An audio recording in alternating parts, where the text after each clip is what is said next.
Retour de la matinale de l'économie. Raphaël Legendre, on est à 18 mois de la présidentielle. Un sondage IFOP fiducial en exclusivité pour l'Opinion et Sud Radio confirme l'envolée électorale du Rassemblement national. Oui, alors que tous les chefs à plumes du socle commun ont commencé à prendre leur distance avec le chef de l'État, Édouard Philippe, vous l'avez entendu dans Legend, le podcast, Gabriel Attal il y a 10 jours à Arras, ce sondage vient confirmer ce qu'ils pressentent tous, le blocage institutionnel profite d'abord et avant tout au Rassemblement national. Rien ne semble contrarier l'envolée du parti à la flamme, pas même la condamnation de Marine Le Pen. Alors qu'est-ce que ça nous dit dans le détail ? Alors que quel que soit le candidat, Marine Le Pen ou Jordan Bardella, le RN se situe 15 à 20 points devant tous les autres candidats, autour de 35% des intentions de vote dès le premier tour. C'est du jamais vu sous la Ve République depuis le duel entre Georges Pompidou et Alain Poher en 1969, souligne le Quotidien. Et ce qui frappe Laure, c'est l'élargissement du socle électoral du RN au fur et à mesure que celui du socle commun se rétrécit. C'est bien simple, tout le monde vote RN.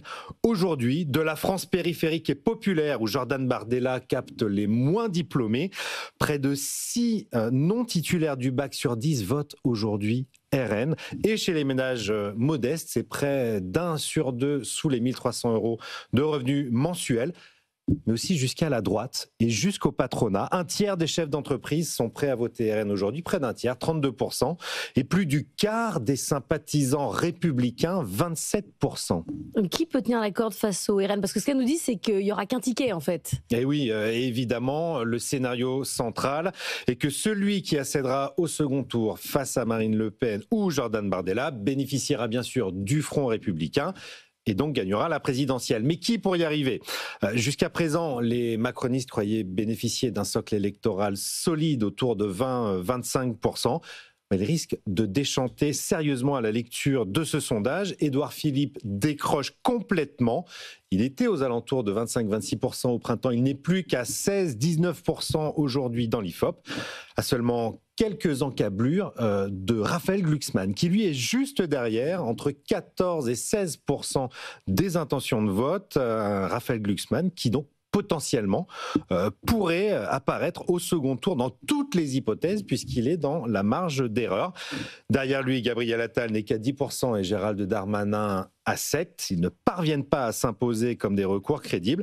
Jean-Luc Mélenchon, lui, est à 12-13%, mais donc il n'est pas très loin non plus de la barre d'entrée au second tour, qui n'est qu'à 16%. Historiquement, c'est un niveau très bas. Raphaël, bon, on est loin de la présidentielle, mais ce que ça nous dit sur la situation budgétaire actuelle, c'est que le socle commun s'effondre. Pour les négociations de Sébastien Lecornu, c'est pas facile quand même. Oui, effectivement, et que donc la stratégie de zigzag du Premier ministre, un coup de barre à droite en refusant la taxe Zuckman ou en refusant l'ISF, un coup de barre à gauche comme il l'a fait hier en invitant les représentants du socle commun à accepter la discussion autour de la justice fiscale.